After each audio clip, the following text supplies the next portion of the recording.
tout le monde bascule en mode bah non mais c'est la règle, il faut porter un masque, il faut mettre un QR code, du coup t'as pas le droit de sortir de chez toi, t'as pas le droit d'aller au resto, tous tes droits élémentaires ils sont complètement bafoués. Des flics qui tirent, des manifestants qui balancent des chaises, des trucs. Et on serait en France, on aurait la Légion d'honneur ou un Snickers ou un Mars si on fait ça. Le point Godwin et tout ce qui est un peu de trucs on va dire totalitaire et tout, ça nous guette tous quelque part. Comment est-ce qu'un simple cerveau d'humain peut se rendre compte de ça, tu vois? La distance qu'il y a entre celui qui bénéficie d'une action crapuleuse et celle qui paie les conséquences de l'action crapuleuse est très limitée. Si tu veux, le gros problème de l'allemand, c'est... Tu vois, pour le français, il y a la règle et la morale qui sont finalement deux cercles imparfaitement superposés. Donc tu as l'espace de la morale et de l'éthique, très bien. Tu as l'espace de la loi et de la règle. Et c'est imparfaitement superposé. C'est là que tu as une intersection entre les deux. Même c'est qu'il y a une intersection très raisonnable, c'est qu'il y a plein de lois qui finalement se backent des concepts qui sont moraux et éthiques. Que bon, tu tues pas, tu violes pas, tu machin, tout ça. Et pour autant, sur les par bordures... contre, t'as plein de lois qui sont complètement connes, et t'as plein d'éléments éthiques qui sont illégaux. Classique. C'est aussi vieux que le monde, c'est Antigone. Bien sûr. Tu vois, il y a la loi de la religion des dieux, il y a la loi des hommes et des terriens, de Créon dans la tragédie, quoi. Donc c'est ce conflit finalement entre ces deux lois. C'est très latin, c'est très méditerranéen, donc c'est français aussi. L'allemand, il n'a pas cette notion-là. L'allemand, si c'est la règle, c'est moral. Il n'y a pas cette distinction du... Attends, le mec, je le mets dans un train, là, quand même, quoi. Tu vois, l'allemand n'est pas capable de faire ça, en fait. L'esprit critique. Alors, il peut critiquer des choses, en mode, est-ce que le train, il peut être optimisé pour mettre plus de gens dedans? Est-ce que ça performe bien? Donc dans la forme, mais par contre, dans le fond, il se dit jamais sur la question de la morale, il est keblo, l'allemand. Percute pas. Je généralise, évidemment, hein.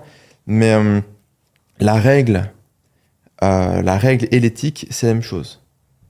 Si c'est la règle, c'est que c'est bon. En fait, Par définition. Ça ne peut pas être, tu vois. Et il est buggé, l'allemand, là-dessus, quoi. Et c'est pour ça que l'allemand est dangereux, en fait. L'allemand est vachement dangereux. C'est cette absence de distinction entre les deux, dangereux. Donc, en gros, le latin est bordélique, à cause de ça. Ouais, mais non, parce que tu vois, pas du tout, c'est complètement con, cette règle. Ouais, du coup, ça discute. Ça discute et tout, ou du coup, ça fait le truc à l'envers, et ça machin, et ça va frauder, ça va machin. Ok. L'allemand est très efficace, mais très dangereux. Bah, bon, l'histoire nous l'a montré, quoi. On l'a vu, ouais. On l'a vu, ouais.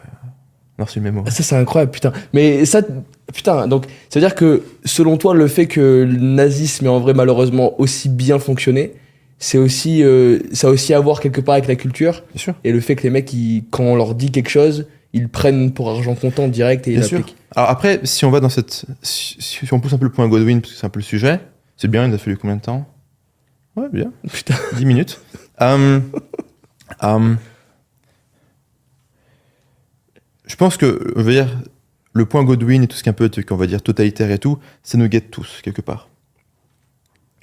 Et c'est effectivement cette absence d'esprit critique. Si on reste un petit peu dans le domaine du nazisme et qu'après on revient plus sur un truc terre à terre, quand tu regardes les procès d'après-guerre, même les procès qui ont été faits genre des décennies après, les mecs ils sont en mode, mais pourquoi vous m'accusez là? Enfin, genre pourquoi...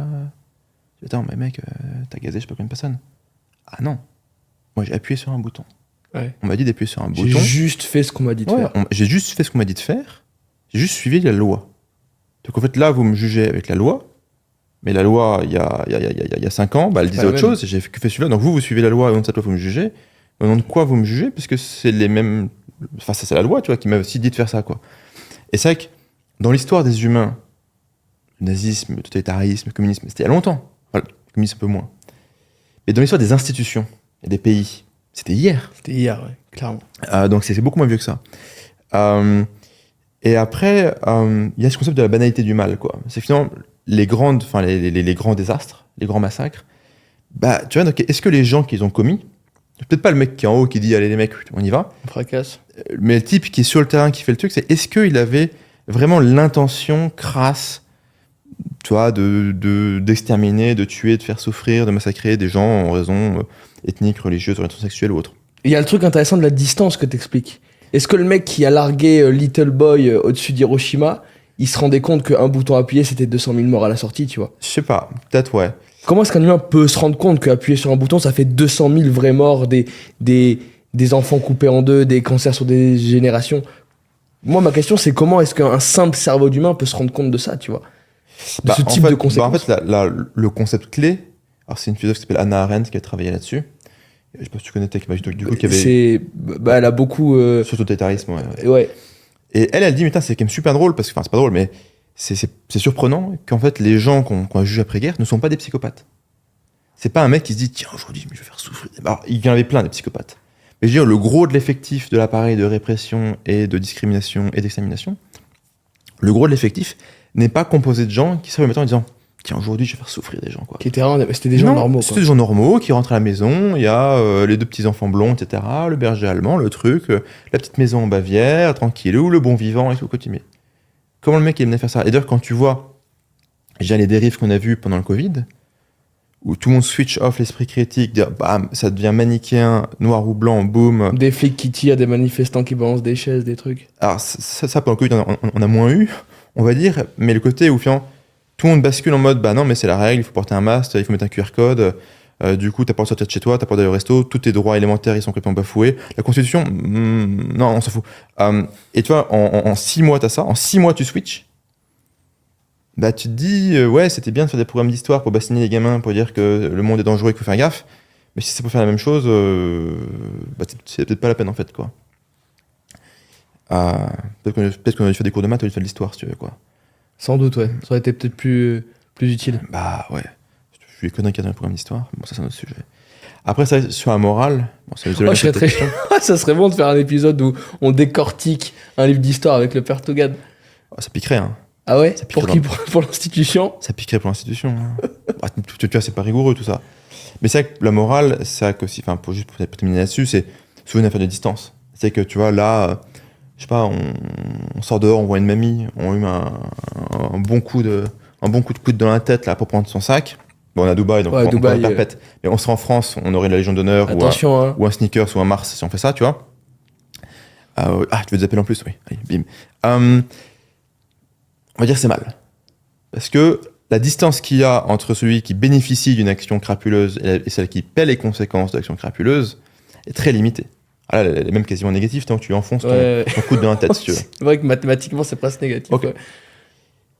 Par contre, quand tu as un iPhone ou peu importe, une Tesla, machin, tout ça, un smartphone, le gamin qui meurt dans une mine de lithium ou de cobalt ou je sais pas trop quoi, là, au fond du Congo, à se noyer dans la boue, ça va. Elle est propre, cette mine, tu vois. Parce que, toi, tu le vois pas. C'est loin, il y a des filiales, des chaînes logistiques.